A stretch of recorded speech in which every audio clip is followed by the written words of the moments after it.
សួស្តីអ្នកទាំងអស់គ្នាស្វាគមន៍មកកាន់ Channel ខ្សែជីវិតថ្ងៃនេះយើងនឹងនិយាយអំពីប្រធានបទមួយដែលមនុស្សជាច្រើនមិនសូវដឹងគឺអាហារដែលអាចបង្កឲ្យឈឺក្បាលអ្នកខ្លះឈឺក្បាលញឹកញាប់ប៉ុន្តែមិនដឹងមូលហេតុពេលខ្លះមូលហេតុអាចមកពីអ្វីដែលយើងញ៉ាំរាល់ថ្ងៃដូច្នេះថ្ងៃនេះយើងមកស្គាល់អាហារដែលអាចបង្កឲ្យឈឺក្បាលអាហារទី1គឺភេសជ្ជៈមានកាហ្វេអ៊ីនដូចជាកាហ្វេនិងតែការផឹកបន្តិចអាចជួយឲ្យមានថាមពលប៉ុន្តែបើផឹកច្រើនពេកឬឈប់ភ្លាមវាអាចបង្កឲ្យឈឺក្បាលអាហារទី2គឺសូកូឡាមានកាហ្វេអ៊ីននិងសារធាតុខ្លះដែលអាចបង្កឲ្យឈឺក្បាលនៅមនុស្សខ្លះអាហារទី3គឺអាហារកែច្នៃ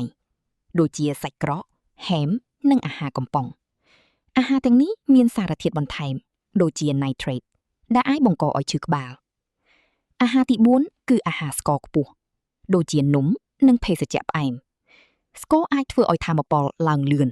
ប៉ុន្តែធ្លាក់ចុះយ៉ាងឆាប់ហើយបង្កឲ្យឈឺក្បាលអាហារទី5គឺអាល់កុលជាពិសេសស្រាវាអាចធ្វើឲ្យរាងកាយខ្វះទឹកហើយបង្កឲ្យឈឺក្បាលអាហារទី6គឺអាហារសម្រន់មានអំបិលខ្ពស់អំបិលច្រើនអាចប៉ះពាល់ដល់សម្ពាធឈាមហើយបង្កឲ្យឈឺក្បាលអាហារទី7គឺឈីសខ្លះឈីសដីចាស់មានសារធាតុថៃរ៉ាមីនដែលអាចបង្កឲ្យឈឺក្បាលនៅមនុស្សខ្លះឥឡូវនេះសំណួរមកវិញតើយើងគួរធ្វើដូចម្តេចដំបូងសង្កេតអាហារដែលអ្នកញ៉ាំបើអ្នកញ៉ាំអ្វីមួយហើយឈឺក្បាលសូមកត់សម្គាល់ទី2កាត់បន្ថយអាហារដែលបង្កបញ្ហាទី3ផឹកទឹកឲ្យគ្រប់គ្រាន់